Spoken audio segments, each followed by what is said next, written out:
जादुई बेटी भाग 8 वनदेवी की परीक्षा। हिमशिखर पर्वत से दूसरा हिम रत्न प्राप्त करने के बाद चंद्रिका जान चुकी थी कि हर अगला कदम और भी कठिन होगा। अब तक वह अग्नि और समय की शक्ति का सामना कर चुकी थी, लेकिन तीसरे टुकड़े की रक्षा एक ऐसी शक्ति कर रही थी जिसके बारे में बाबा सोमेश्वर ने कहा था। ये परीक्षा सबसे अलग होगी क्योंकि ये तुम्हारे हृदय की सच्चाई को परखेगी। तीसरे टुकड़े का स्थान। स्वर्णधार की धार पर इस बार हरी लताएं और फूल उभर आए।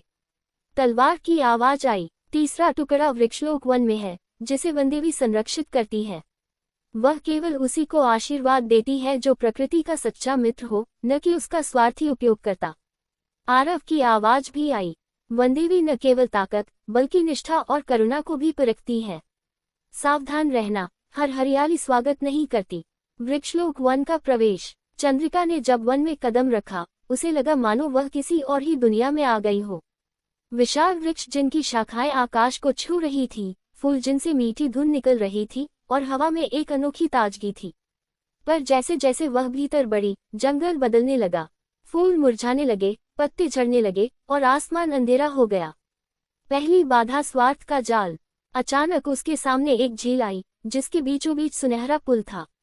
एक आवाज गूंजी, अगर तुम यहाँ की सारी जादुई जड़ी बूटियां और सोने जैसे फल चाहो, तो हम तुम्हें रत्न दे देंगे। बस हमें वचन दो कि तुम इन शक्तियों का प्रयोग अपने लिए करोगी। चंद्रिका ने दृढ़ स्वर में कहा, मैं यहाँ अपने लिए नहीं, बल्कि सबकी रक्षा के लिए आई हूँ। मैं शक्ति का उपयोग कभी स्वार्थ के लिए नहीं करूंगी। तुरंत पुल गायब हो गया और झील में हरे कमल खिल गए।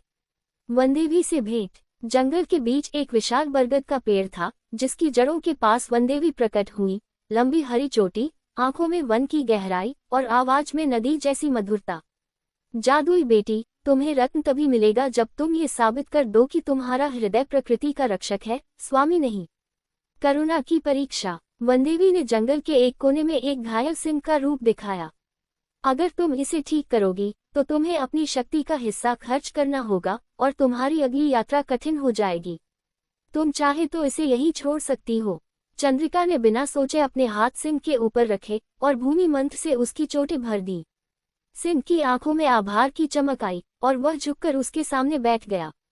वनदेवी मुस्कुराई, तुमने शक्ति की जगह दया चुनी। यही असली बल है। तीसरा रत्न और नया खतरा। वनदेवी ने चंद्रिका को पन्ना रत्न दिया, जिसमें कालराक्ष की आत्मा का तीसरा हिस्सा कैद था। पर जैसे ही उसने रत्न थामा, उसके भीतर एक ठंडी लहर दौड़ गई। अचानक उसके कान में फुसफुसाहट हुई, तुम जितनी दया दिखाओगी उतनी कमजोर बनोगी, और अंत में मैं तुम्हारी करुणा को तुम्हारे खिलाफ इस्तेमाल करूंगा। ये कालराक्ष की आत्मा थी, जो अब पहले से ज्यादा ताकतवर महसूस हो रही थी। अगला कदम। चंद्रिका जानती थी कि अब उसके पास 3 रत्न है, लेकिन बाकी 4 पाने के लिए उसे न केवल बाहरी शक्तियों से, बल्कि अपने भीतर की कमजोरियों से भी लड़ना होगा। अब आगे क्या? चौथा रत्न किस जगह छिपा है?